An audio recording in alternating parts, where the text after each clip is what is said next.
Picture this. It's 480 BCE, and the fate of Western civilization hangs by a thread at a narrow mountain pass in Greece. 300 Spartans and their allies stand against the mightiest empire the world has ever seen. We all know how this story ends. Leonidas falls, the pass is taken, and the Persians march south. But what if it hadn't happened that way? What if those bronze shields had held firm, those spears had never broken, and Xerxes had been forced to retreat in shame?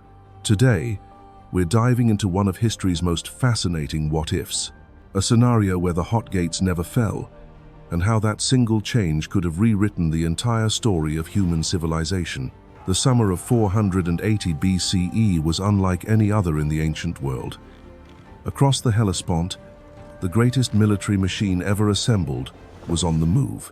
King Xerxes of Persia had spent years preparing for this moment. The humiliation his father Darius had suffered at Marathon still burned in the royal memory, and now the time for revenge had come. This wasn't just another campaign. This was the culmination of Persian imperial ambition, a carefully orchestrated invasion designed to bring all of Greece under the Persian yoke once and for all. The numbers were staggering.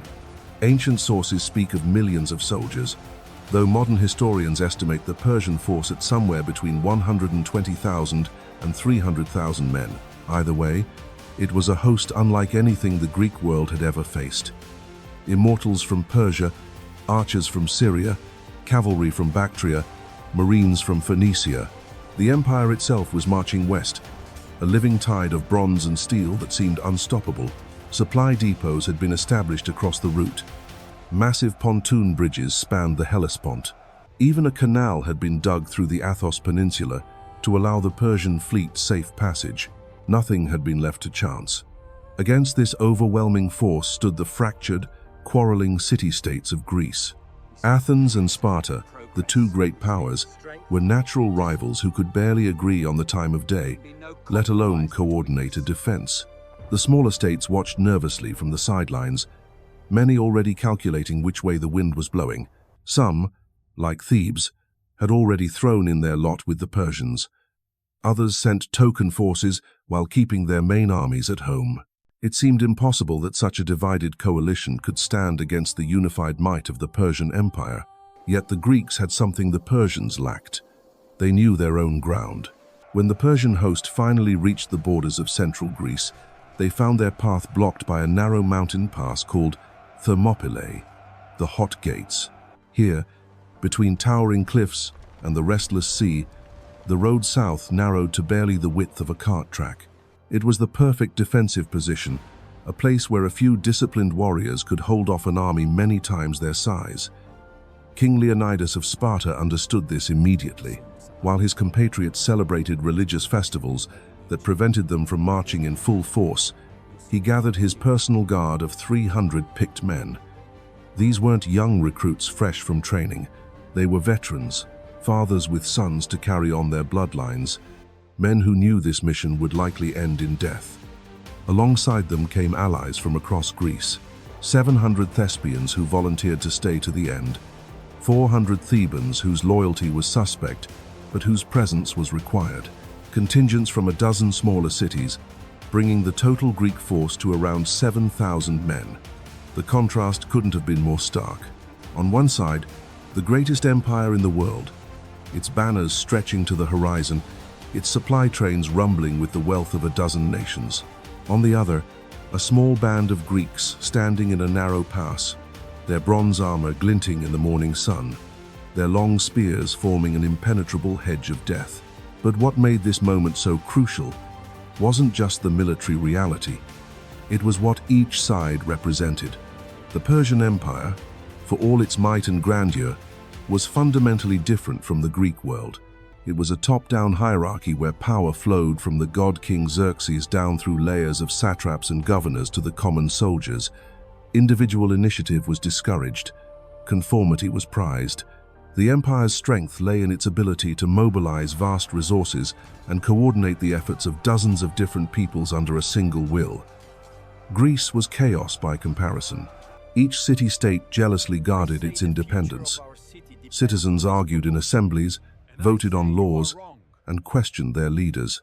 Athens was experimenting with something called democracy, where even common farmers could have a say in government. Sparta had created a warrior society, unlike anything the world had ever seen, where discipline and honor were valued above life itself. These weren't subjects bowing before a throne. These were free men fighting for their homes, their families, and their way of life. The clash at Thermopylae was therefore much more than a battle between two armies. It was a collision between two fundamentally different visions of how human society should be organized. Would the future belong to imperial unity and centralized control, or to the messy, chaotic but vibrant world of independent city-states? Would humanity's destiny be shaped by the commands of god-kings, or by the voices of citizens debating in the marketplace? When the first Persian attacks began, the answer seemed obvious. How could 7,000 Greeks, no matter how brave or disciplined, stand against the endless waves of Persian soldiers? The Medes came first, confident in their numbers and their reputation. They crashed against the Greek line like waves against a cliff, their wicker shields splintering on bronze, their short spears unable to reach past the forest of Greek spear points. Behind them came the Immortals, Xerxes' elite guard. 10,000 strong and supposedly invincible, they too were thrown back, their formation breaking apart in the narrow confines of the pass. For 2 days, the pattern repeated. Wave after wave of Persian attacks met the unmovable wall of Greek bronze and iron. The pass became a charnel house, littered with Persian dead, while the Greek line held firm. Xerxes watched from his golden throne, leaping to his feet in rage as his best troops were repelled by a handful of Greeks. The impossible was happening. The unstoppable Persian war machine had been stopped cold. But then came the betrayal that would seal the fate of the 300. A local Greek named Ephialtes, seeking Persian gold, revealed the existence of a goat path through the mountains that would allow the Persians to attack the Greeks from behind. As dawn broke on the third day, Leonidas realized the trap was closing. The Immortals were descending from the mountain path, while the main Persian force prepared for another frontal assault. The Greeks were about to be caught in a vice from which there could be no escape. This was the moment that would echo through eternity. In our timeline, Leonidas made the fateful decision that would immortalize him in legend. He dismissed most of his allies, keeping only his 300 Spartans and a handful of volunteers for a last stand that would buy precious time for the Greek fleet to escape. The final battle was brief and brutal. Surrounded and outnumbered, the defenders fought to the last man, selling their lives dearly but ultimately falling beneath a storm of Persian arrows. But what if that mountain path had never been revealed? What if Ephialtes had remained loyal, or had been discovered before he could reach the Persian camp? What if the 300 had held not for 3 days, but for 3 weeks or 3 months? The ripple effects of such a change would have been staggering, reshaping not just the ancient world, but the entire course of human history. Picture the scene if that betrayal had never come. The third dawn breaks over Thermopylae, and instead of being surrounded, the Greek line still holds firm. Xerxes, watching from his throne, faces a reality no Persian king had ever confronted. His supposedly invincible army, the terror of nations, has been stopped dead by a few thousand Greeks in bronze armor. The implications would have been immediate and catastrophic for the Persian war machine. You see, the Persian Empire wasn't just fighting a military campaign, it was fighting time itself. That massive army, with its hundreds of thousands of soldiers and camp followers, was a logistical nightmare of staggering proportions. Every day they remained in one place, they consumed tons of supplies: grain, meat, water, fodder for the horses and pack animals. The longer they stayed at Thermopylae, battering uselessly against that unbreakable Greek wall, the more their supply lines stretched and strained. The Persian fleet, shadowing the army along the coast, faced its own mounting problems. The narrow waters around Artemisium had already cost them dearly in storms and skirmishes with the Greek navy. Now, with the army stalled indefinitely at the hot gates, the fleet found itself trapped in hostile waters with no clear mission. Should they attempt to force a landing south of the pass, risk everything on a desperate assault against prepared Greek positions, the Persian admirals, accustomed to overwhelming their enemies through sheer numbers, suddenly found themselves in an impossible strategic bind. But the real crisis wasn't tactical, it was psychological. Throughout the Persian Empire, from the dusty roads of Mesopotamia to the mountain passes of the Hindu Kush, the word spread like wildfire. The great king's army had been stopped, not defeated in some grand battle where they could claim the enemy had superior numbers or better ground, stopped cold by a handful of Greeks who refused to bow down. For an empire built on the myth of Persian invincibility, this was more dangerous than losing a dozen battles. Back in Greece, the news would have electrified the wavering city-states. Those who had been calculating the odds, wondering whether to resist or submit, suddenly saw a different possibility. If 300 Spartans could hold off the entire Persian army, what could all of Greece accomplish united? The psychological impact would have been enormous. Cities that had already sent earth and water to Xerxes as tokens of submission might have reconsidered. Neutral states might have thrown their weight behind the Greek cause. Even some of those fighting for Persia might have begun to question their choice. Imagine Xerxes facing this impossible situation. Every day at Thermopylae cost him not just supplies and men, but prestige and authority. Back home in Persepolis, his satraps would be receiving reports of the stalemate with growing concern. Revolts that had been simmering beneath the surface might suddenly flare into open rebellion. Egypt, always restless under Persian rule, might see this as the moment to strike for independence. The Greek cities of Ionia, conquered by his father, might rise in coordinated revolt. The great king would have faced an agonizing choice: retreat and admit that the mighty Persian Empire could be stymied by a few thousand Greeks, continue the assault, and watch his army bleed away in futile attacks against an impregnable position, or try to find another way around, burning precious weeks while his empire began to fracture behind him. But let's say Xerxes chose to withdraw. The humiliation would have been absolute. The army that had crossed the Hellespont in triumph would now be retreating with its tail between its legs, pursued not by a victorious enemy army, but by its own failure. The retreat itself would have been a catastrophe. Hungry, demoralized troops struggling back across hostile territory, while local populations, emboldened by Persian weakness, harassed their columns and cut off stragglers. The psychological shockwaves would have reverberated across the ancient world. In Egypt, the old pharaonic families would have seen their chance to throw off the Persian yoke. In Babylon, the ancient priesthoods would have whispered that the gods had turned against the Persians. From India to the Black Sea, subject peoples would have looked at their Persian overseers with new eyes. The empire that had seemed eternal and unshakable would suddenly appear vulnerable, mortal, defeatable. In Greece itself, the implications would have been even more profound. A successful defense of Thermopylae wouldn't just have saved the southern city-states from invasion, it would have fundamentally altered the balance of power in the Greek world. Sparta, already respected for its military prowess, would have achieved a reputation bordering on the supernatural. The 300 who held the pass would have become living legends, proof that Spartan discipline and courage could overcome any odds. But here's where it gets really interesting. In our timeline, the Greek victory at Salamis and Plataea came at enormous cost. Athens was burned, thousands died, and the Greek world was left economically devastated. A victory at Thermopylae would have prevented all of that. The Greek cities would have been preserved intact, their populations unscathed, their treasuries unplundered. Instead of spending the next decade rebuilding from ruins, they could have used that time and energy to expand their influence. Picture an Athens that never burned. The Acropolis intact, the Agora bustling with merchants from across the Mediterranean. Pericles wouldn't have needed to rebuild the city. He could have devoted his energies to expanding Athenian power and influence.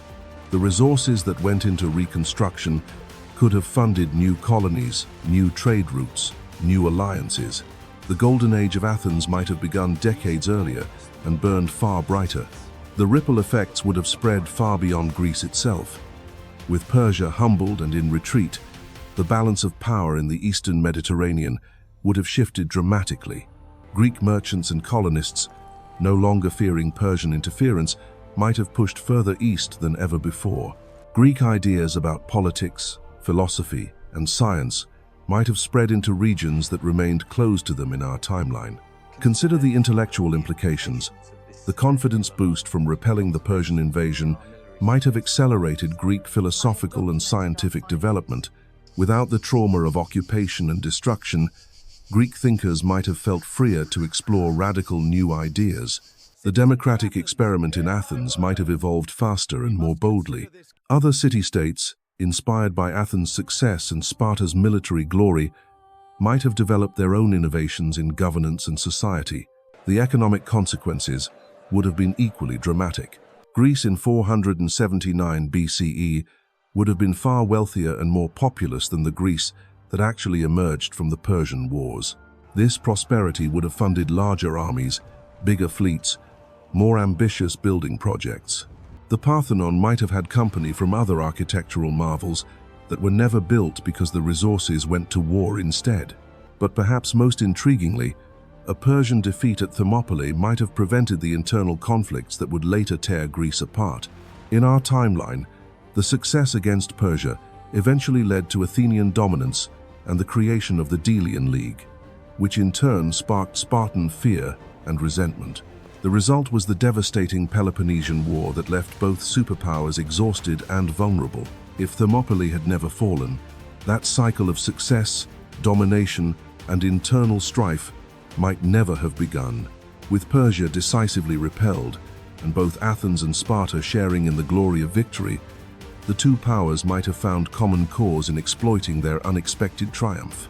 Rather than competing for leadership of Greece, they might have cooperated in expanding Greek influence eastward into the power vacuum left by Persian retreat. Think about what this would have meant for the development of Greek culture. In our timeline, the greatest achievements of classical Greece came during brief periods of peace between devastating wars. The Golden Age of Athens flourished in the decades after the Persian defeat, but was cut short by the Peloponnesian conflict. Imagine if that Golden Age had lasted not decades but centuries. If the resources spent on fratricidal warfare had instead gone toward philosophy, art, science, and exploration, the great schools of Athens would have had uninterrupted generations to develop their ideas. Socrates might not have been executed by a city traumatized by military defeat and political upheaval. Plato's academy could have flourished without the disruption of constant warfare. Aristotle might have had access to far more extensive libraries and research materials, perhaps accelerating scientific discovery by centuries, but the implications stretch far beyond the borders of Greece itself. A triumphant, unified Greek world would have fundamentally altered the trajectory of Mediterranean civilization. In our timeline, the Greek city-states eventually fell to the rising power of Rome, exhausted by their internal conflicts and unable to present a united front. But a Greece that had never been weakened by civil war, that had grown rich and powerful through decades of unopposed expansion, would have been a very different opponent for Roman ambitions. Picture Roman legions marching north, expecting to find the familiar patchwork of quarreling Greek cities, only to encounter a confederated Greek world with professional armies, abundant resources, and a well-deserved reputation for military excellence. The Romans were masters of divide and conquer, turning Greek states against each other to achieve victory. Against a united Greece flushed with victory over the Persian Empire, those tactics would have been useless. The Romans might never have expanded beyond Italy, or if they had, they might have been forced to develop as partners rather than conquerors, trading and negotiating with Greek powers rather than absorbing them. The entire character of what we call classical civilization might have been fundamentally different, shaped more by Greek democratic ideals than Roman imperial efficiency. This alternate path becomes even more intriguing when we consider the religious implications. In our timeline, the rise of Christianity occurred within the context of Roman political and cultural dominance. Greek philosophical ideas provided the intellectual framework, but Roman administrative systems and legal concepts shaped how the new faith spread and organized itself. Without Roman dominance, Christianity might have developed along very different lines, or might not have emerged at all in its familiar form. The Persian defeat at Thermopylae might have triggered a cascade of religious and cultural changes throughout the ancient world. Zoroastrianism, the official religion of the Persian Empire, would have suffered a devastating blow to its prestige and influence. Local religious traditions, suppressed by Persian rule, might have experienced a revival. Greek religious and philosophical ideas, carrying the prestige of military victory, might have spread much further east than they actually did. Consider the fate of the Persian Empire itself in this scenario. A decisive defeat at Thermopylae wouldn't have just ended the Greek campaign. It would have shattered the fundamental basis of Persian imperial ideology. The Persian system was built on the concept of the great king as the chosen representative of Ahura Mazda, destined to rule all peoples and bring order to the world. A humiliating retreat from Greece would have called that entire worldview into question. The empire might have fragmented within decades rather than centuries. Egypt would almost certainly have rebelled, probably successfully. The eastern satrapies might have declared independence. Babylon might have attempted to restore its ancient autonomy. What had been the world's largest unified state might have split into a dozen competing kingdoms, each trying to claim legitimacy while lacking the overwhelming military power that had held the empire together. This fragmentation would have created opportunities for Greek expansion that never existed in our timeline. Greek mercenaries, traders, and colonists might have moved into former Persian territories not as subjects or reluctant allies, but as representatives of the civilization that had brought the mighty empire low. Greek cities might have been founded as far east as India, spreading Hellenic culture and political ideas across vast distances. The economic implications alone would have reshaped the ancient world. Persian control of trade routes between east and west had given the empire enormous wealth and leverage. With that control broken, Greek merchants might have established direct trading relationships with India and Central Asia. The wealth flowing into Greek cities would have funded even more ambitious projects of expansion and cultural development. But perhaps the most profound change would have been psychological and cultural.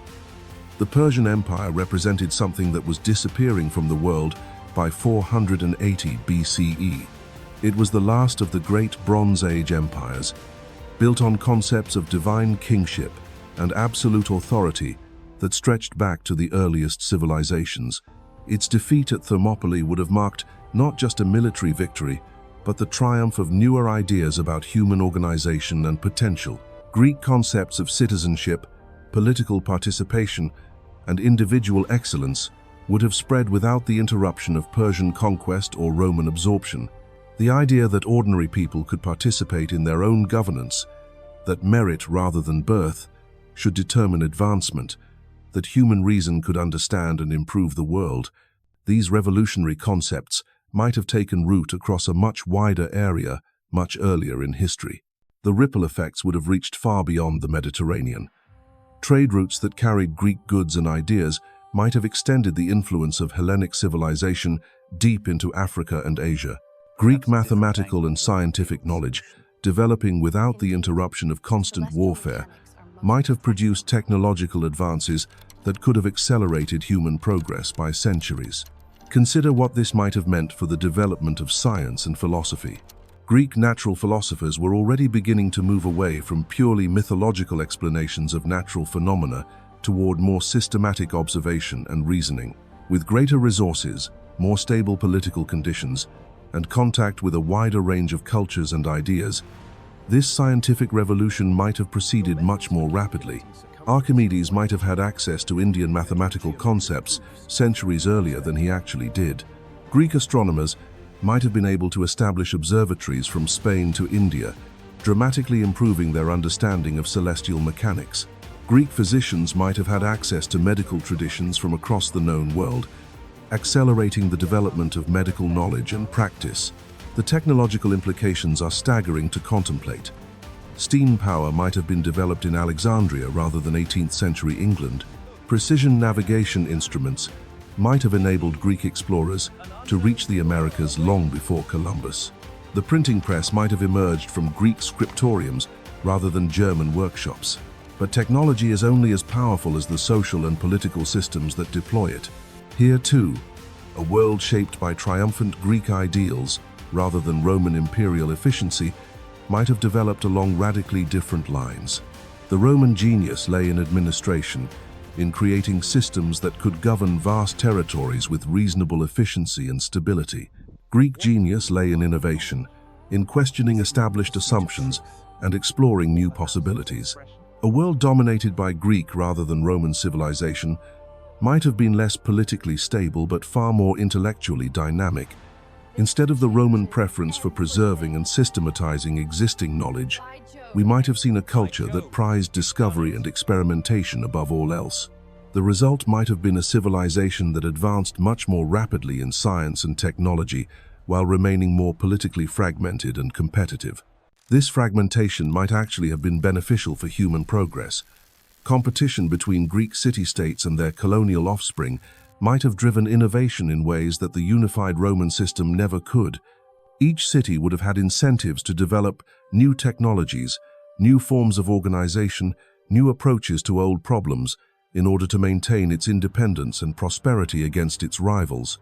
The military implications of this alternate timeline become particularly fascinating when we consider what might have happened when this dynamic Greek civilization encountered other expanding powers. In our timeline, Greek military innovations like the phalanx and siege engines eventually spread throughout the Mediterranean world. In a timeline where Greek civilization had centuries more to develop without Roman interference, the military technologies and tactics available to Greek armies might have been far more advanced. By the time Greek expansion brought them into contact with emerging powers like the Parthians, the Germans, or the Chinese, they might have possessed decisive technological advantages. Greek fire might have been perfected centuries earlier. Greek metallurgy might have produced steel weapons and armor of unprecedented quality. Greek siege engines might have been capable of reducing any fortress. But perhaps more importantly, the Greek approach to warfare itself might have evolved in revolutionary directions. The citizen-soldier ideal, where free men fought for their own communities rather than serving as subjects of distant rulers, might have produced military forces with morale and effectiveness far exceeding anything seen in our timeline. So there you have it. One betrayal, one mountain path, one moment of weakness that changed everything. If Ephialtes had never revealed that goat trail, if those bronze shields had held firm for just a few more days, the world we know today might be unrecognizable. Democracy might have spread from the Atlantic to the Pacific centuries earlier. Science and philosophy might have advanced at breakneck speed.